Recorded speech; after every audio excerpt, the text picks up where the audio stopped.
tonight on Reporting Scotland. 20 years after the country voted for devolution, the First Minister warns the principle is now under threat from Brexit. We speak to Tony Blair, the Prime Minister at the time. He tells us he wanted to bind the two countries together by merging Scottish and English football. Also in the programme, calls to reopen the Forth Road Bridge to tackle the queues on the Queensferry crossing. Anticipation at Celtic Park as the world's most expensive footballer arrives for tomorrow night's Champions League game. And as a book on Peter Manuel wins a prestigious award, we look at the enduring fascination for one of Scotland's worst serial killers. Good evening. The First Minister has called for a cross-party effort to defend devolution. In a speech to mark the 20th anniversary of the referendum that established the Scottish Parliament, Nicola Sturgeon said Brexit posed a threat to Holyrood's powers. But the Conservatives have described that as scaremongering. Here's our political correspondent, Glenn Campbell. 20 years after Scotland voted for its devolved Parliament, the fifth First Minister argues that Brexit legislation at Westminster threatens to undermine Holyrood's powers. Westminster will decide what areas of already devolved policy will actually remain devolved in the future. So on the very day that we should be celebrating devolution, we're also being called upon to defend it. To defend or not let wither the principle that everything is devolved to Holyrood unless it is explicitly reserved to Westminster. On that basis, Nicola Sturgeon thinks this place should take full control over agriculture and fisheries when the UK completes Brexit. But under the current EU withdrawal bill going to the vote in the Commons tonight, she thinks Westminster will grab those powers for itself. Her critics say that's scaremongering. We know that powers are going to be repatriated from Brussels. They're going to come first at UK level and then be further devolved to the devolved administrations. But it has to happen in that order. And I think the political point scoring Nicola was trying to do today is a little bit cheeky, given that it's her party that in the long term wants to hand those same powers directly back to Brussels again. So just as in the 1997 referendum, when political rivals campaigned together, the First Minister is calling for a new multi-party consensus to defend and enhance devolved powers. But is that realistic when a second independence referendum remains the First Minister's goal? That's the challenge for all of us. That's a challenge for me as somebody who believes in independence to say, well, OK, short of independence, where do I think we could make further progress? And it's a challenge for those who oppose independence to be prepared to talk to me about where we might find some agreement. But occasionally, and actually more than occasionally, we should all be prepared to put our party interests aside and act in the national interest. Specifically, she wants Holyrood to have new powers in key areas, including immigration, EU relations and social security, which is already partly devolved. Let's work for whatever powers we need, but let's use the powers that we've got to address the big issues facing communities up and down Scotland at the present time. We've still got more capacity for self-government than has yet been realised in Scotland, and that's as much to do with the boldness and the political will with which the existing powers are used as it is to do with arguing for new powers. We're not interested, though, in another constitutional argument between Scotland and England. That seems to be what Nicola Sturgeon's interested in, and we are not. Satisfactory, I think. 2 decades after the vote for devolution, how power is shared across the UK is far from settled. Glenn Campbell, Reporting Scotland, Edinburgh. Well, as we saw there, Tony Blair was the Prime Minister on whose watch devolution was achieved, although he later admitted he was never, as he put it, a passionate believer. In a wide-ranging interview to mark the anniversary, Mr Blair has revealed that after the devolution vote, he was keen to maintain national bonds. As he told our political editor Brian Taylor, football became an unlikely priority. Should Rangers and Celtic switch to the much wealthier English Premier League? The plan is regularly floated and so far consistently blocked. But Tony Blair told me he wanted to go further. He wanted to merge the English and Scottish leagues entirely, to cement the two nations together after the divergence of devolution. I think in retrospect I would have looked for more ways of trying to keep Scotland and England culturally aligned. You know, I mean, I know it sounds a bit strange, but I was for a time quite obsessed with the idea that, for example, for football, we should be opening up, you know, the English League and the Scottish League and having them together, because I always thought, you know, we should be looking at ways of making sure that people felt a connection. A single British football team, perhaps, as well? No, I never wanted to go. That was going to be a step far too far. The idea remained just a prime ministerial obsession and came to nothing 20 years ago and since.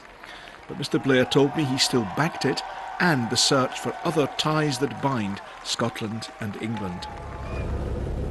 Despite those qualms, Tony Blair insists the devolution referendum 2 decades ago was the right policy, generating the right outcome.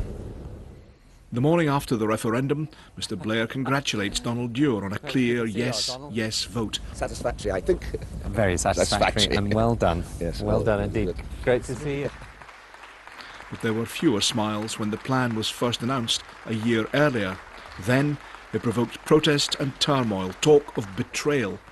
But Tony Blair says the referendum was vital, that the Scottish Parliament is only in place now because that popular mandate neutralised opposition at Westminster.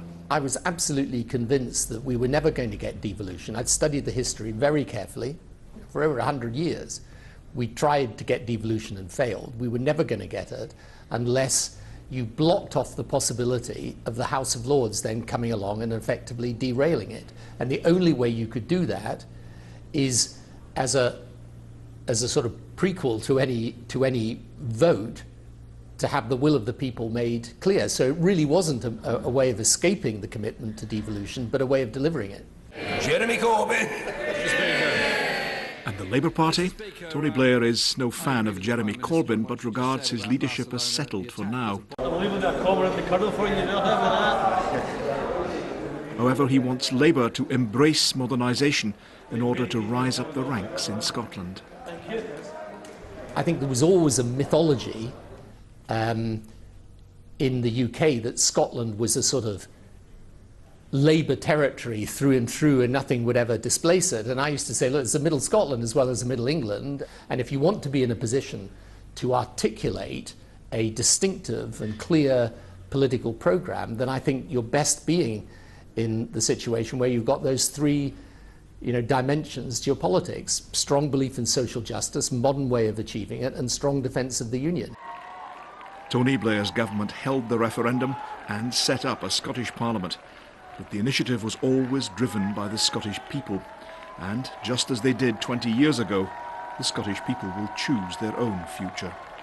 Brian Taylor, reporting Scotland. Exactly a week ago, the Queensferry crossing was opened by the Queen, but in recent days the bridge has been beset by long queues. It's led to a call for the Forth Road Bridge to be reopened to traffic. But tonight, as the situation looks to have improved, that was dismissed as unworkable. Stephen Godden can tell us more. Tonight's rush hour on the Queensferry crossing. Busy but moving. Ah, here we go, Queensferry crossing for the first time.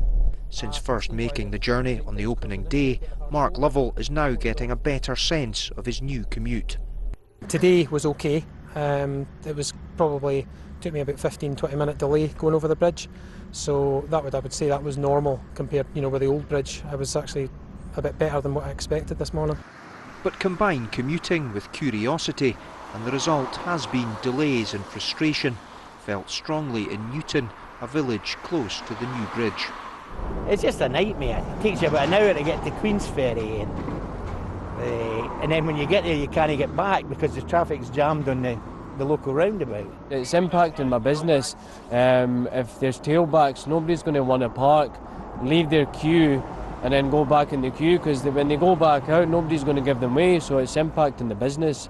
Since the Queensferry crossing opened, only cyclists and pedestrians have been allowed to use the old road bridge as work is carried out to turn it into a dedicated public transport route. But the long delays have led the local MSP to call for a change in strategy.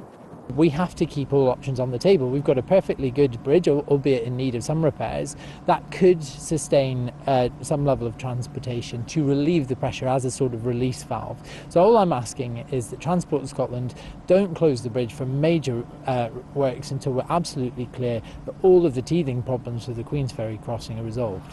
But, say ministers, the long-term strategy, the two bridges working in tandem, depends in the short term on the work getting the Forth Road Bridge ready being completed.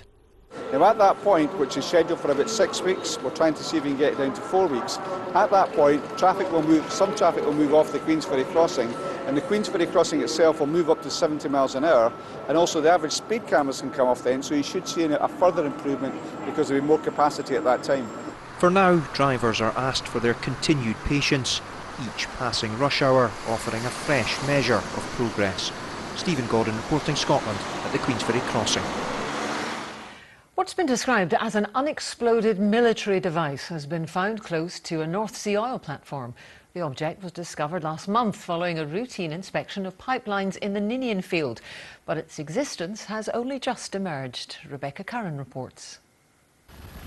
Just 130 metres from this oil platform lies an unexploded wartime device. It was discovered near a pipeline several weeks ago during a routine underwater inspection. The Ninian Central platform is still operating with 190 people on board.